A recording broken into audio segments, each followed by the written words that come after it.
All right, welcome to episode number 26 of Ask EJ. That's me. All right, we got 3 questions. Let's have it. Question number 1. Steve from Duluth, Minnesota asks, I work a fairly physically demanding job running a large landscaping company. My job involves lots of driving, bending, lifting, moving, running machinery, etc. What's the best concealed carry format in your opinion? I've considered ankle carry above my boot and pocket carry. I've attempted appendix and 3/4 o'clock, but my shirt either rides up, the gun snags, or it jabs into my legs and lower back. Yeah, I can see where that could happen. Yeah, that can be a tough predicament to be in. So with all that movement that you've got going on, you definitely want to get it off the waistline. All right, especially if you're doing like yard work and stuff. I could see where that could be an issue.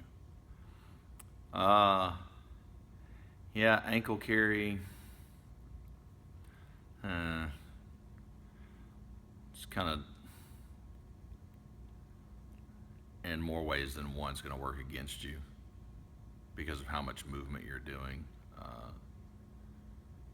You have to put like the ankle carry holster on like so tight that it doesn't move that much with as much that you're doing in the landscape job, where you put it on so tight that your foot falls asleep. So I could see where that could be an issue.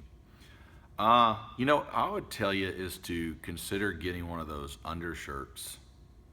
I mean, I think like 511 or somebody makes it where they've got built-in pockets right in here, and you put your small get off me gun in there, and that way it keeps it off of the waistline and the legs. That would take some getting used to, and you'd have to train on getting the shirt up and your hand in. I would also want to have a safety on that gun because it wouldn't necessarily like be in a holster. That cloth material, and this is why I say it, the cloth material of the shirt does not prohibit something from catching the trigger and pulling. It's not a solid like a holster would be.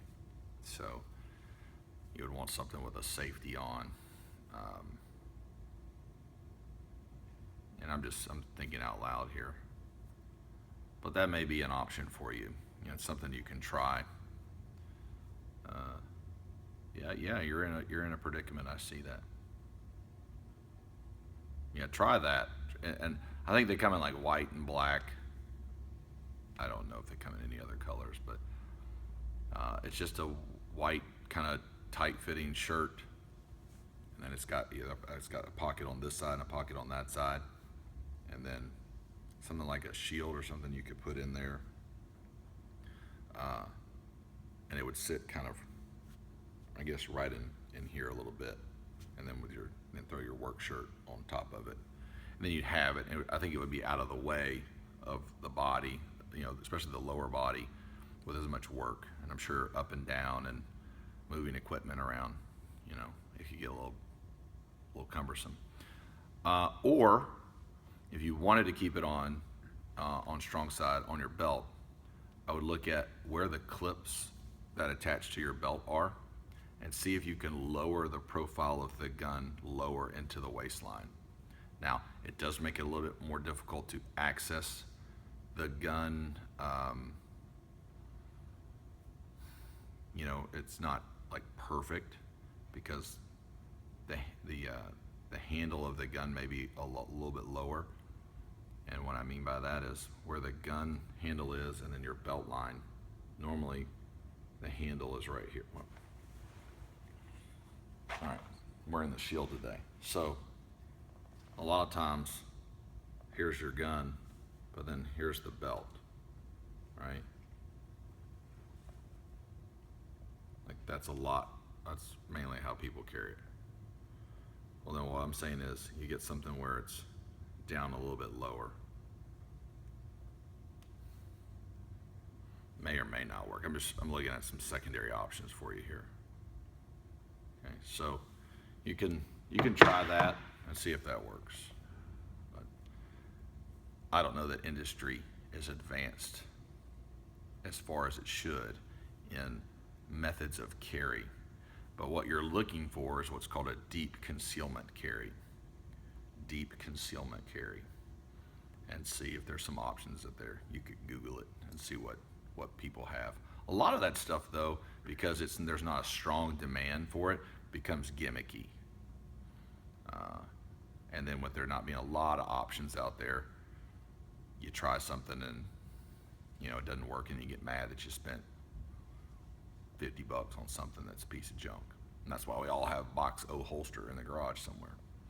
But look at the shirt, and then look at, if you don't want to do that, then look at maybe dropping the holster a little deeper into those pants by adjusting the clips. Like a lot of the holsters have clips such that you can, there's screws, and you can lower the clip or lower the holster on the clip and screw it back in. If you unscrew anything and screw it back in, put some Loctite on it so it doesn't come off. Don't put like the super duper Loctite, like the medium Loctite. That's about all I can think of right now. So maybe that'll help. If you try anything, let me know. Send us a response back on that same link that you asked the question on. Let us know how it worked. All right, next question. Number 2 comes from Brian out of Plymouth, Massachusetts. And he asks, what are your thoughts on the M&P Shield 9? Do you believe it's a sufficient everyday carry, or you consider it a backup gun?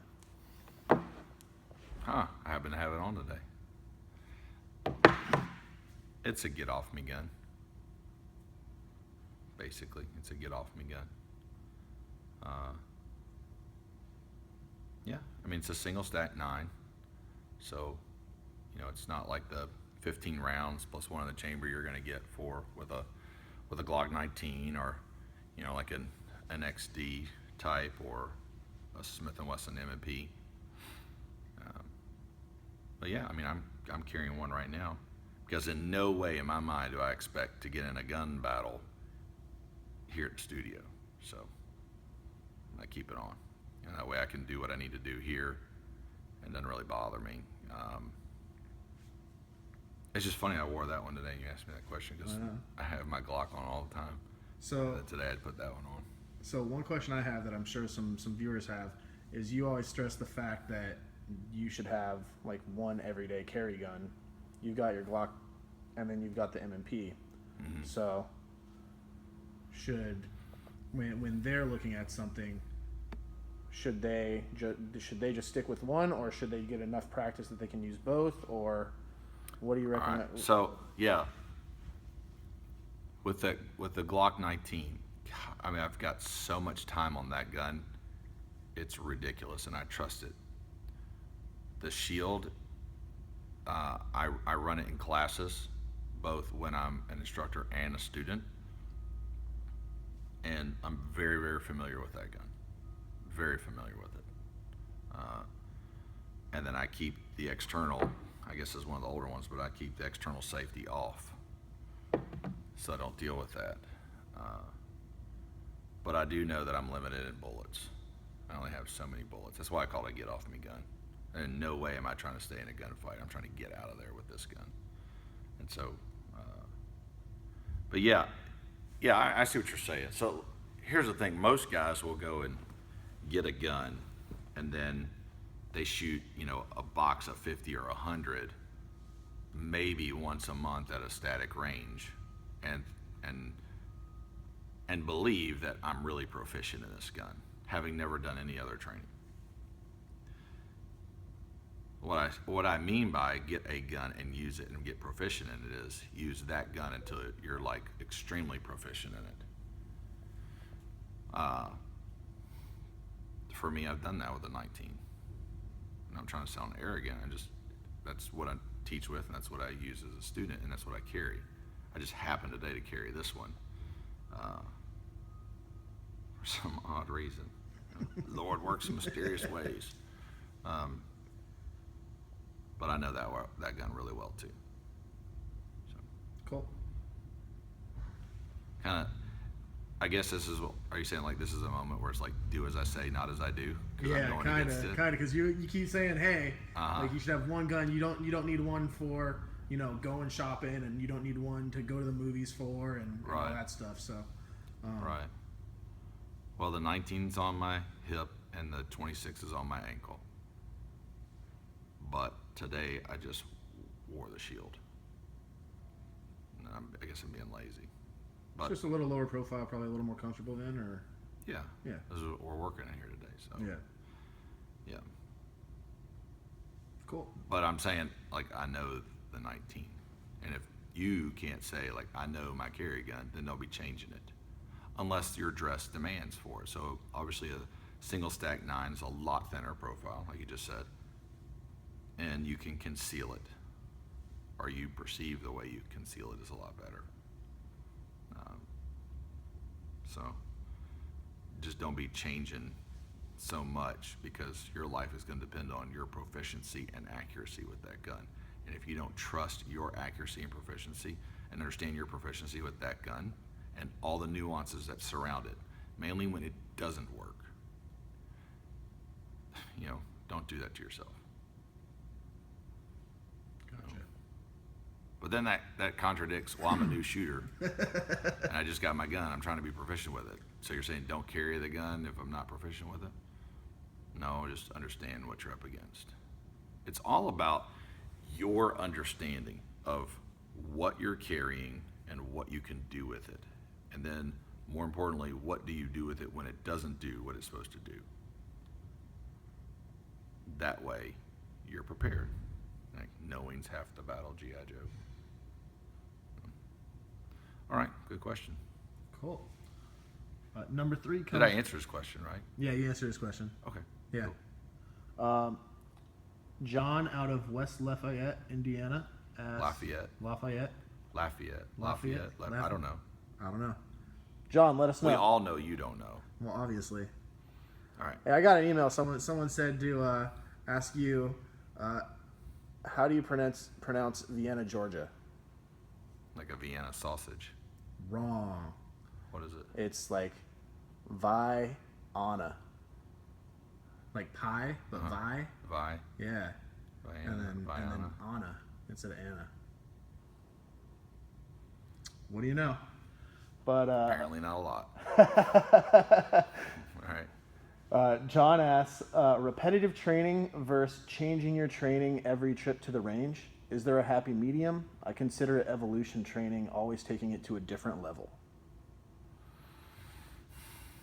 Well, the argument can be made for both. I certainly wouldn't dissuade you from trying new things and changing your training up. However, if you don't come back to correcting the deficiencies in the previous training, you have a tendency to snowball with the follow-on, especially if you're changing the contextual application of it, the venue, stress level, other gear and stuff that may be involved as well. Knowledge is the key. We obviously, the statement, and it's so true, but it sounds stupid, and we hear it so many times that we just pass it over as just white noise, and that is, you don't know what you don't know. So when you vary your training, you get exposed to a lot, or you should, hopefully, ideally, you get exposed to different things that invoke an understanding of a deficiency you have in what you know. Great. But if it interferes with a skill development that you're doing, does it hurt you or help you? And that's kind of where you have to judge it for yourself. So I do like to change up my training a lot, because I'm always looking for that what I don't know, and there's so much out there, goodness gracious, that I don't know. But there's a difference here. So let me make this caveat. There's a difference in knowing what you don't know and learning the skills, ability, and tactics for what you don't know. So you need to know, hey, I didn't realize all this could happen. Great, that's what that training did for you. But when are you going to go back and break it down skill set by skill set and improve that in order to be successful when you come back. So I don't know, I'm kind of lost for words here in that. Definitely get exposed. Great, but understand that's what it is. It's an exposure. You still have to come back and work on it. And that's where your skill building classes come in. And that's where, if you're going to go to a static range, being specific about what you're going to do, not just to go in there and make empty shells hit the ground. But are you working on sight alignment? Are you working on trigger control? Are you working on getting the gun up and into your sight picture before you make the shot? What specifically are you doing to enhance the skills you may already have, or to learn or to be taught skills that you may be deficient in? So I guess that's what I'm trying to say. You always got to come back and fix it. You can't just, yeah, I know I don't know that. Okay, move on. That doesn't do you any good, other than to bring to light that you didn't know it, but you have to work on it. So vary your training, cool. That's really good, honestly. But make time and put forth effort to go back and work on that. And it's a lot easier to work on things that we're deficient in with like buddies. I guess kind of like working out, you know, it's a lot easier. You may be lacking in motivation, or you may be getting frustrated, but that little external come on dude, try it one more time, maybe is all it took, and then you finally got it. You got pushed over the edge and past that breaking point.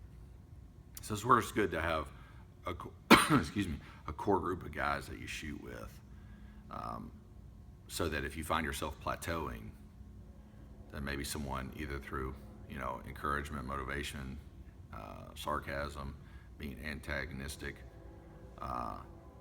pushes you past that plateau and you continue to improve. So that's what I would say on that. You know, Cool. as the train's coming through. Yep. Read his question one more time so make sure I answered it. Repetitive training versus changing your training every trip to the range. Is there a happy medium? I consider it evolution training and always taking it to a different level. Okay, yeah, there is a happy medium. Yeah, definitely there's a happy medium. As long as you continue to involve the gun that you're going to carry, then you'll be fine.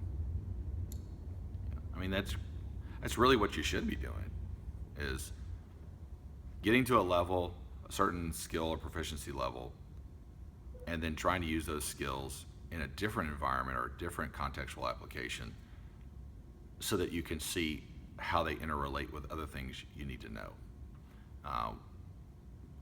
How does it integrate with the tactical portion of it? And tactical is not Call of Duty tactics. It's, you know, timing, movement, location, and then what do we do when we get there? Where are we going after that?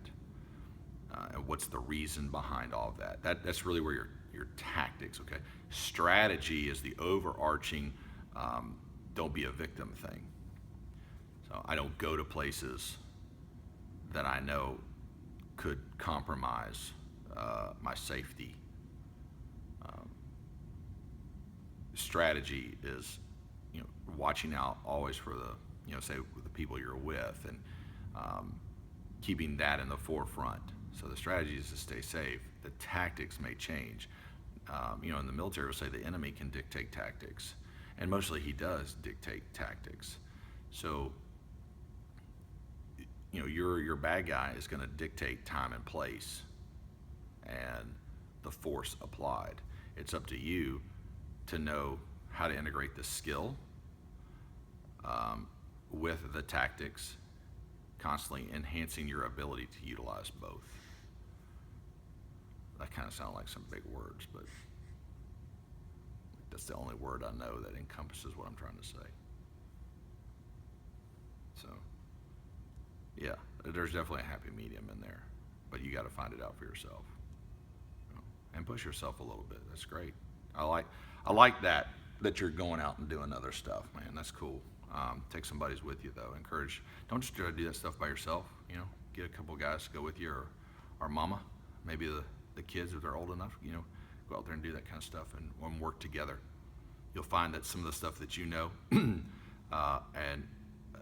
your own personality will be what helps other people press past their little plateau. So the thing is, most people don't tell you they're in a plateau. The easiest way to know someone's in a plateau is to see them frustrated or comfortable. And there's nothing comfortable about defending your life. So constantly keeping yourself out, pushing yourself outside that box that we like to stay in. You know, it's like, here's the thing. Like if you're gonna go to the range, right? You got, say, a couple of buddies. Instead of just standing up there and shooting, you know, your two-hand, run the paper down a little bit and shoot. This time, everything's with support hand only shooting, one-handed support hand shooting. Whatever you're gonna do, just do it with a non-dominant support hand, whatever we're calling it this week, one-handed shooting, and see how that works. And then the next time you come, do one-handed dominant hand shooting. You know, changing it up a little bit, I guess, is what I'm saying. All right, is that 3? That's 3. Cool. Well, good job. Those were some good questions. I like that. So don't forget to subscribe to this channel. Punch it out some other people, see if they'll subscribe too. We'd love to have some more subscribers. That's cool. Appreciate you guys asking some questions. Keep those questions coming in. We'll continue to answer them as best I can. I don't know everything, so I just can give you my opinion based on what I do know. If I don't know it, I don't know it. And then, you know, all the YouTubery and Snapchat, Facebook thing stuff, you know, check us out. That stuff's still in the links, right? Yep. Still in the videos? Yep. Yeah, so check it out there. And good. That's a good set of questions right there. I like it. I do understand the landscape, though. I mean, that's a tough position to be in. There's just so much movement, and then you're outside all the time, and you're at other people's place. Totally. Yeah, so I get it, man. I do. So yeah, if you do find something that really works for you, let me know. I'd love to hear that. All right, guys. Well, as always, stay alert and practice often.